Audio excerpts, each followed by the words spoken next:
Hello dear learners, मैं अमित एक बार फिर से आप सभी का स्वागत करता हूं हमारे इस यूट्यूब चैनल पे।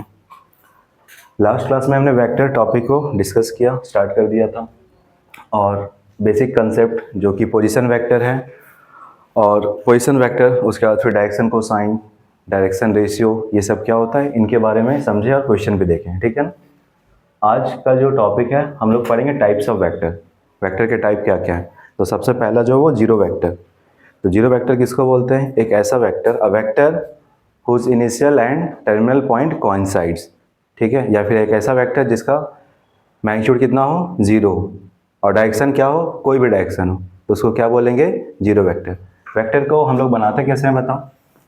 वेक्टर में क्या पढ़े थे? रिप्रेजेंटेशन क्या था वेक्टर का कि स्टार्टिंग पॉइंट होता है और ये एंड पॉइंट होता है। तो स्टार्टिंग पॉइंट को टेल बोलते हैं और एंडिंग पॉइंट इधर हेड होता है, वो डायरेक्शन देता है हमको। ठीक है। इसका नाम क्या रखे थे? ए बी, है ना। नाम क्या हो गया था? A B vector. या फिर अगर एक ही लेटर से लिखना चाहते हो तो मान लो पी है तो क्या बोल सकते हो? Simply vector P.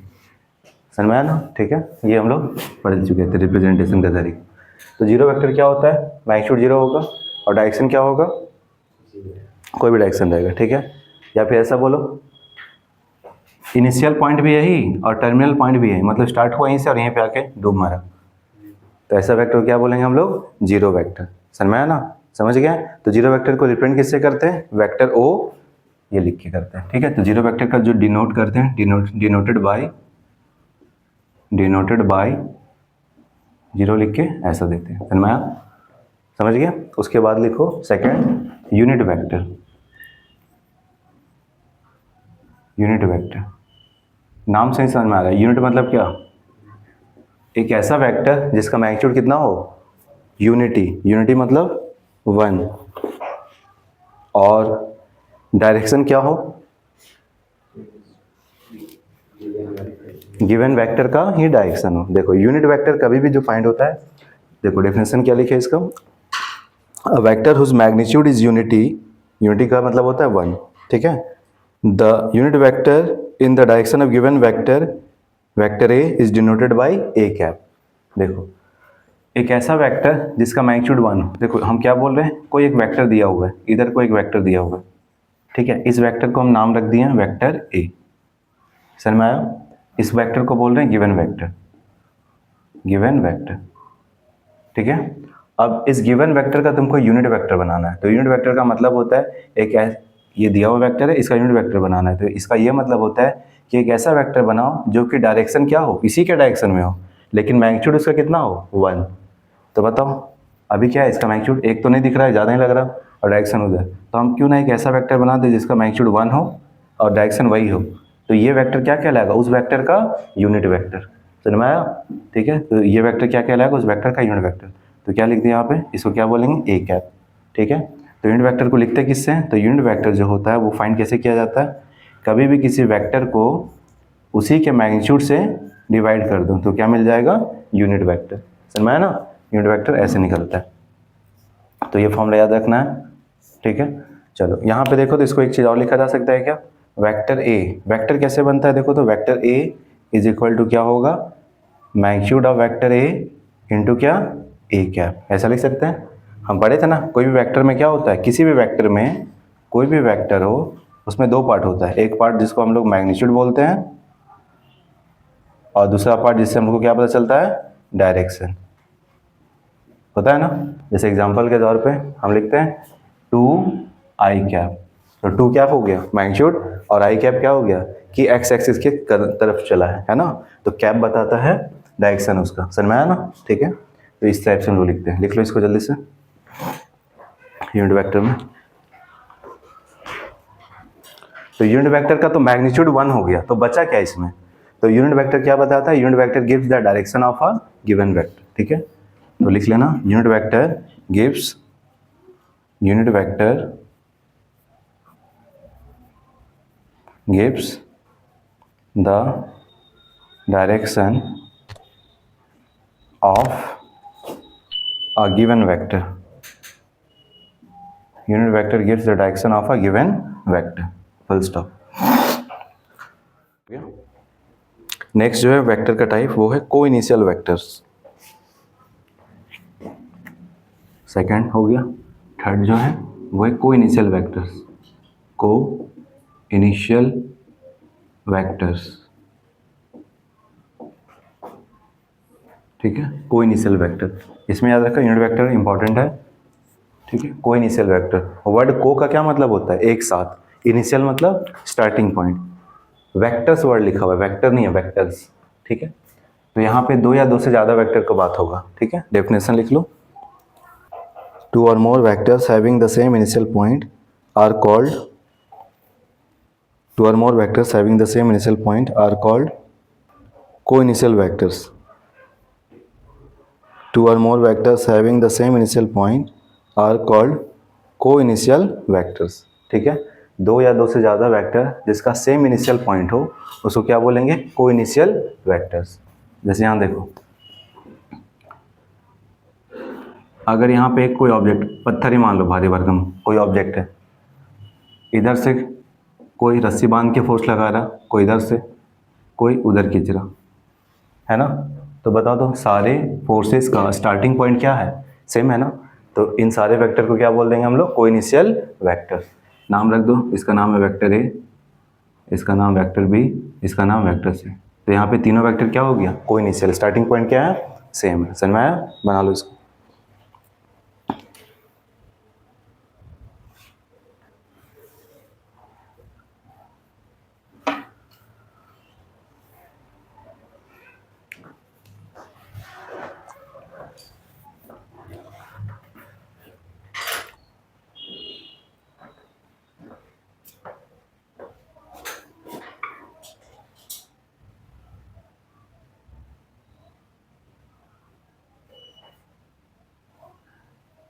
ठीक है, हो गया। नेक्स्ट है कोलिनियर वेक्टर।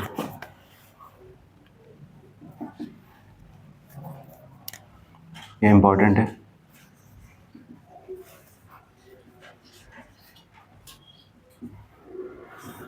कोलिनियर वेक्टर्स लिखो, to or more vectors, two or more vectors are said to be, two or more vectors are said to be collinear if they are parallel to the same line, if they are parallel to the same line, comma, two or more vectors are said to be collinear if they are parallel to the same line, comma, irrespective of their, irrespective, I double R E S P E C T I V E, I double R E S P E C T I V E, irrespective of their magnitude and direction, irrespective of their magnitude and direction. Two or more vectors are said to be collinear if they are parallel to the same line, irrespective of their magnitude and direction. Full stop. देखो important है, collinear vector, ठीक है। को मतलब क्या होता है, एक साथ, लीनियर मतलब लाइन में, तो लाइन में आ जाए, लाइन पे आ जाए मतलब या तो पैरेलल हो, एंटी पैरेलल हो, मतलब नहीं है, मैग्नीट्यूड कुछ भी रहे, बस एक लाइन के पैरेलल होना चाहिए, ठीक है। देखो यहाँ पे ये मान लो एक वेक्टर और ये दूसरा वेक्टर, ये वेक्टर ए बोल दे रहे हैं इसको, इसको बोल रहे हैं वेक्टर बी, ठीक है।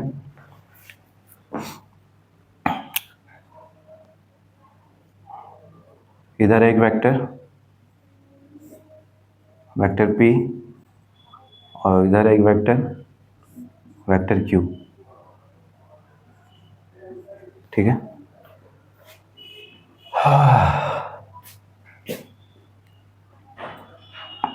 इधर है वेक्टर आर,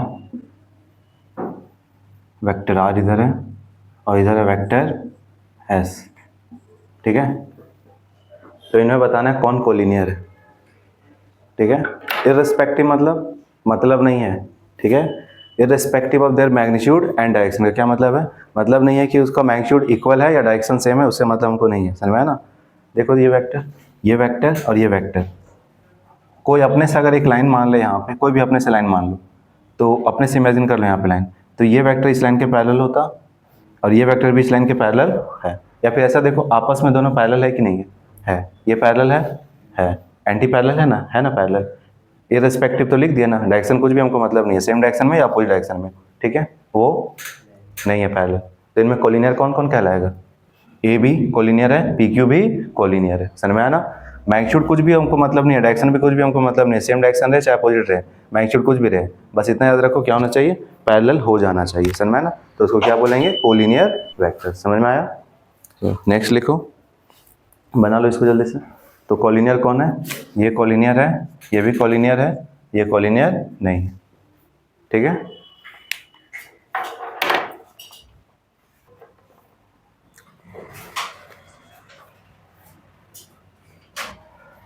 इक्वल वेक्टर्स,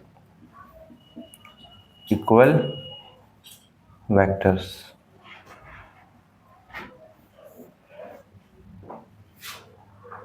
ठीक है। Equal vectors, two vectors are said to be equal if they have the same magnitude and direction, ठीक है। दो वेक्टर को इक्वल तभी बोलेंगे जब दोनों का मैग्नीट्यूड भी सेम हो और डायरेक्शन भी सेम हो। बताओ तो इन ए और बी वेक्टर को इक्वल बोलेंगे क्या? मैग्नीट्यूड सेम है क्या? इसका मैग्नीट्यूड इतना, इसका इतना, ठीक है। डायरेक्शन सेम है क्या? डायरेक्शन सेम है। तो सिर्फ डायरेक्शन ही देखना है। वेक्टर में दो चीज़ होता है, मैग्नीट्यूड भी होता है, डायरेक्शन भी होता है। दोनों अगर इक्वल है, सेम है डायरेक्शन और मैग्नीट्यूड भी इक्वल, तब इक्वल बोलेंगे। ये इसको इक्वल बोलेंगे क्या? क्यों? मैग्नीट्यूड तो सेम है, डायरेक्शन सेम नहीं है, इसको नहीं। समझ में आया ना? ठीक है। तो देखो यहाँ जैसे ये मान लो, इधर एक वेक्टर ए और इधर है वेक्टर बी, ठीक है। तो दोनों का बताओ मैग्नीट्यूड क्या है? सेम, और डायरेक्शन भी क्या है? सेम, तो इसको इक्वल बोलेंगे, ठीक है। एक मिनट, डेफिनेशन क्या लिखें एक बार फिर से देखो। Two vectors are said to be equal if they have the same magnitude and direction. एक चीज और लिख लो, regardless of the positions, regardless of the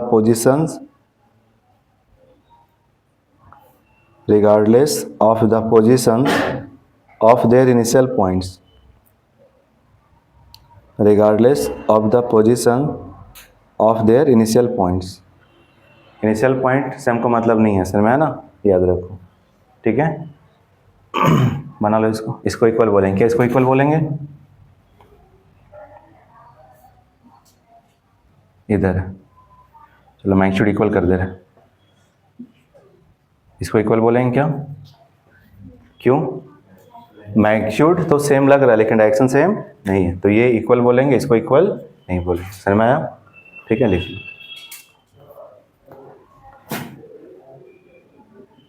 negative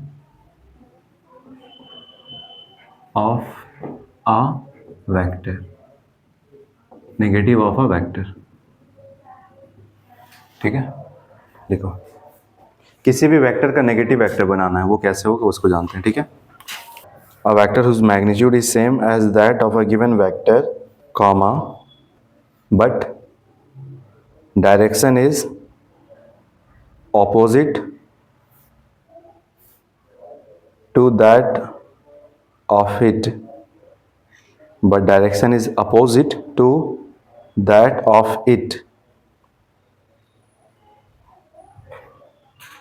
but direction is opposite to that of it, comma, is called negative of the given vector, is called negative of the given vector।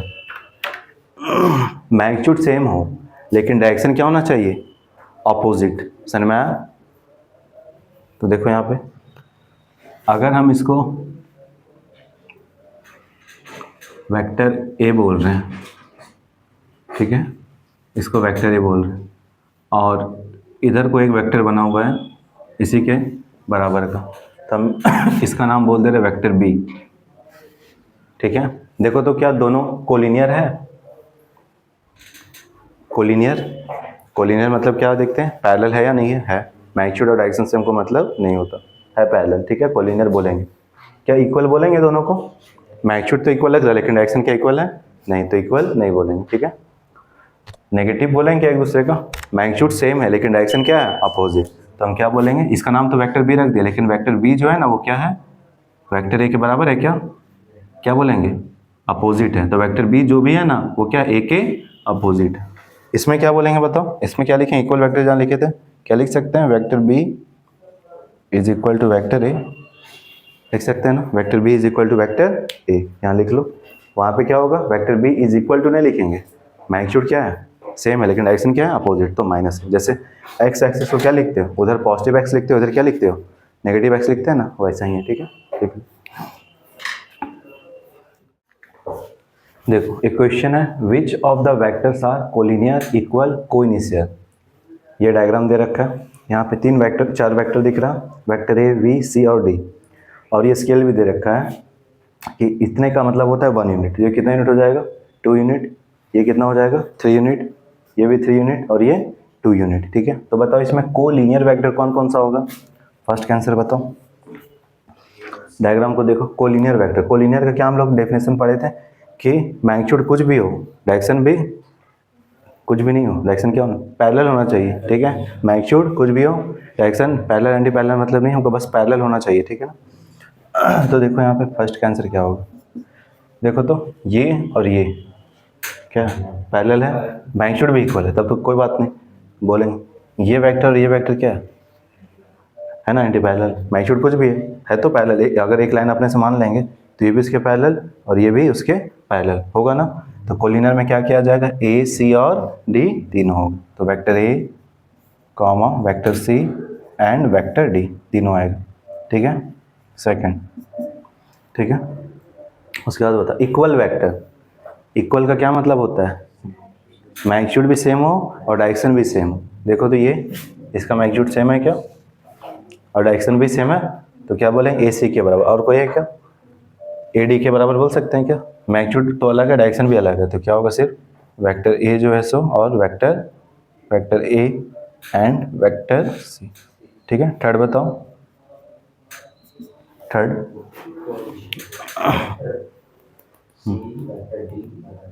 हाँ बताओ। कोइनिशियल, कोइनिशियल का क्या मतलब होता है? Starting point same हो, ठीक है।